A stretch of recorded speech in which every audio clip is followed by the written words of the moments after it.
অপর্ণার বাবাকে রাজি করিয়ে অবশেষে অপর্ণাকে আর্যর অফিসে ফিরিয়ে আনলো আর্য। পুরোটা জানতে ভিডিওটিতে লাইক করে সাবস্ক্রাইব করে দেখতে থাকুন। অপর্ণার বাবা যখন দোকান যাওয়ার জন্য বেরোচ্ছিল তখনই সেখানে চলে আসে অর্ক আর রাজনন্দিনী শাড়ির ড্রিলার। আর রাজনন্দিনী শাড়ির ড্রিলার অপর্ণার বাবাকে বোঝাতে থাকে যে অপর্ণা যদি না থাকে এই প্রজেক্টে তাহলে পুরো প্রজেক্টটাই বন্ধ হয়ে যাবে, কারণ অপর্ণা তাদের রাজনন্দিনী শাড়ির নেক্সট প্রজেক্টে নিয়ে কাজ করছে। রাজনন্দিনী শাড়ির কথা শুনে অপর্ণার বাবা আর না করতে পারে না। তারপরে অর্ক অপর্ণার বাবাকে নিয়ে চলে যায় অপর্ণা যেখানে ইন্টারভিউ দিতে গেছিলো সেই অফিসে, আর সঙ্গে যায় আর্ক।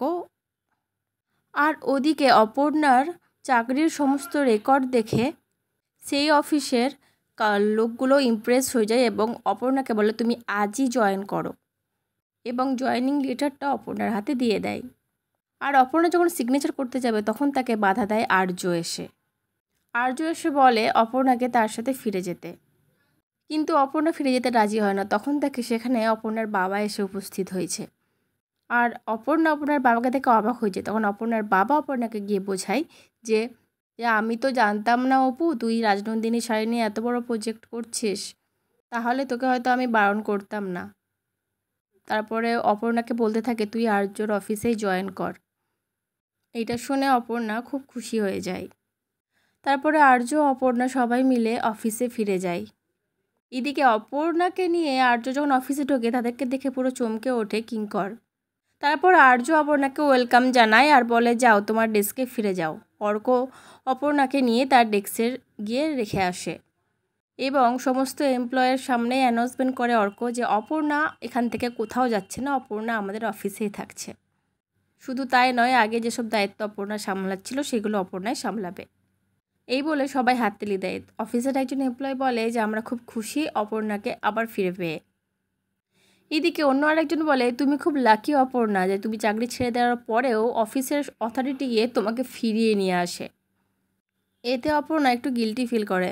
তখন অর্ক আরও বিষয়টাকে পরিষ্কার করে বলে সবার সামনে যে আমরা কিছু না, আমরাই বরঞ্চ লাকি যে অপর্ণার মতো একজন এমপ্লয়কে আমরা আবার আমাদের অফিসে ফিরিয়ে আনতে পেরেছি।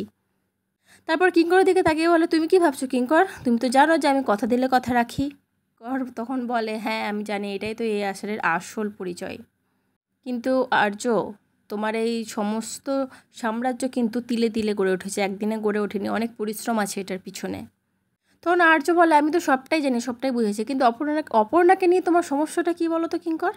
অপর্ণা এই অফিসে ফিরে আসা মানে অনেক অনেক প্রশ্ন আবার ঘুরে ফিরে আসবে। তখন আর্য বলে মীরা কোথায়, মীরাকে দেখছি না। তখন কিঙ্কর বলে যে মীরা অফিসে আসেও নি আর কিছু জানায়ও নি। এদিকে আর্য দেখতে পায় অপর্ণা সবার সাথে কথা বলছে।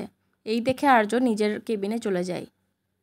আর চলে যাওয়ার সময় বারবার অপর্ণার দিকে তাকিয়ে থাকে। অপর্ণার মনে হয় যে পিছন থেকে কেউ তাকে দেখছে, তার আর্য স্যার মনে হয় তাকে দেখছে। এই ভেবে অপর্ণা যেই পিছন ফিরে তাকায় তখন আর্য অলরেডি চলে গেছে তার কেবিনে। তো বন্ধুরা কেমন লাগলো কমেন্ট করে জানাবেন গল্পটা। আর পরবর্তী আপডেট পেতে আমার চ্যানেলের সাথেই থেকো, চ্যানেলটাতে লাইক করে সাবস্ক্রাইব করে কমেন্ট করে যেও। সবাই ভালো থেকো, সুস্থ থেকো, ধন্যবাদ।